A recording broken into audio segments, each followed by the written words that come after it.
Formula 1 drivers have all types of personalities. Some are evil and some aren't, but they all have at least one positive thing about them. And that's exactly what we're here to talk about today.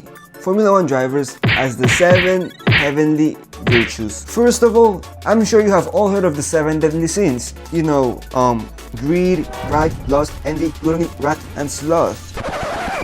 I didn't know them, so I'm reading them right now, but you know, that's besides the point. Anyways, the 7 heavenly virtues are just the exact opposite. Where instead of representing 7 sins, it represents 7 virtues, meaning positive things about them. So I'm gonna have a different driver for every different virtue.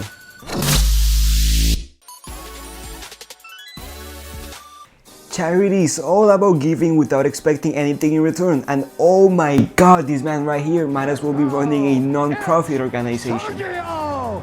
Checo! Perez!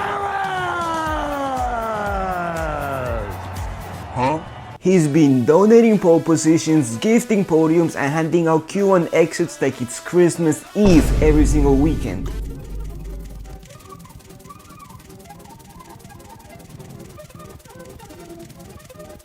He's basically running a Make-A-Wish program for midfield drivers, letting them experience what it's like to finally beat a Red Bull driver.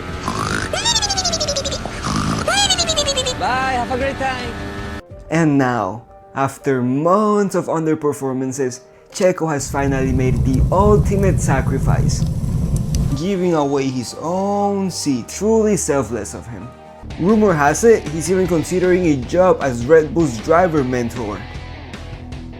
I forgot my line. Where his main job would be teaching rookies how to avoid beating Max Verstappen if they value job security.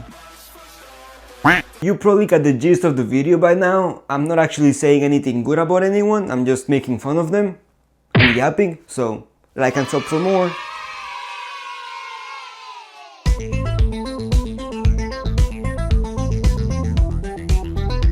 Chastity is about staying pure and resisting temptations. And no one resists temptations quite like Valtteri Bottas. Temptation to fight for the lead? No thanks. Temptation to defend when a faster car comes up behind them? Absolutely not. If racing was a birthday party, Bottas would be the guy opening the door for everybody and then realizing there's no seat left for him. During his time at Mercedes, he perfected the supportive teammate role so well, people started wondering if he was contractually obligated to avoid beating Lewis Hamilton.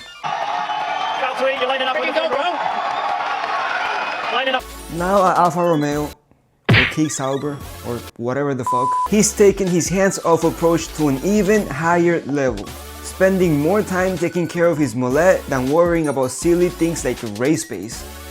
Or literally posing for nude pictures. He doesn't need points.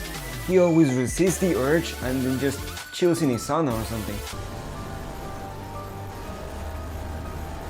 Patience can be defined as enduring suffering while believing that better days are ahead, which George Russell has been doing since 2019. First, he waited at Williams, pretending to be grateful for the experience while racing what was essentially an F1 themed lawnmower. It was literally made with duct tape and prayers. Then, when he finally got that Mercedes seat, the team completely forgot how to build a race car, so that sucks. Every year, George is told this is the year they turn things around, but then by summer break, he's in a press conference explaining why he's fighting an Alpine for P7. But George stays patient.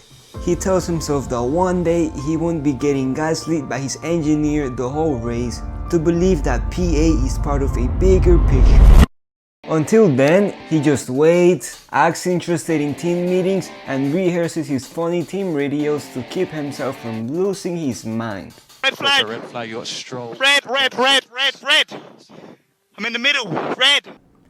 You made it to about the halfway mark, so I'm gonna promote a few things. Please follow my F1 meme page. Please join the Discord server, there's like 500 members already, and let's go back.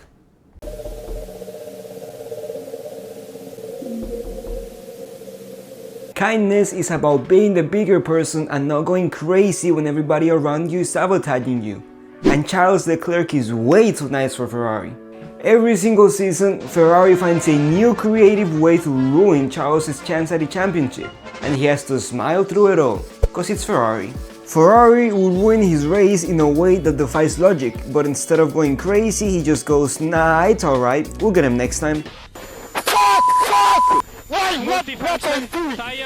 Do you ever look at someone and wonder what is going on inside their head?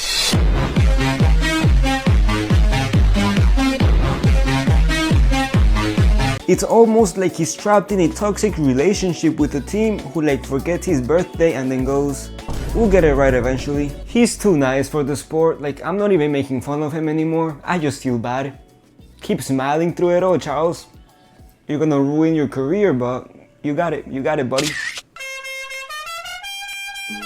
Humility is all about keeping your feet on the ground and not thinking you're the best thing to happen to the sport. So obviously, Max Verstappen is the perfect example, because nothing screams humility like winning every race by 20 seconds and then complaining that it was a bit tricky. Max has mastered the art of making complete domination sound like a minor inconvenience. He'll literally cross the finish line half a lap ahead of P2, but then complain because his pit stop was 0.1 seconds too slow.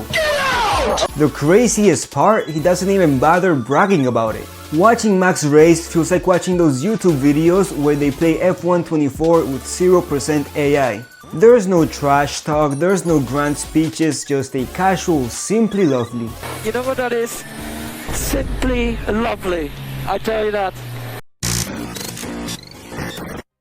Temperance is about keeping your emotions in check and staying calm under pressure, which is hilarious because Fernando Alonso has been making the worst career choices for like 20 years and still hasn't set a garage on fire. Ah, Raymond, as I expected, this all looks nominal. Most drivers would have cracked after 1 or 2 seasons of dealing with teams like Alpine. You are happy now, you have been not in Alpine. But Fernando Alonso just keeps coming back for more. I think he might be addicted to disappointment. Instead of crashing out, he just hits his engineers with the type of soul-crushing sarcasm that makes them rethink their life choices. So, to avoid the crash with this car, I push the buttons, all the ones I have.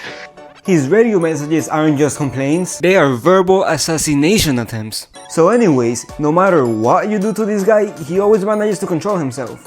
Well, most of the time. Diligence is about putting in the work and never giving up even when the first corner is actively plotting against you. And if anyone in F1 understands that struggle, it is obviously Lando Norris. This man can put together the most perfect qualifying lap but then lose the lead by lap 1. Like always. Hey, but let's give him some credit though. He never stops trying, he just gets back up and then gets pole again and then loses pole again by the first corner and then repeats the process and just keeps going. I'm recording this at like 1 AM right now and I'm wearing a suit to show you guys how much you mean to me. If you made it this far, you probably liked my video, so please like and sub. And keep in mind, this is my 3rd ever video, so it's only gonna get better, and thank you for watching.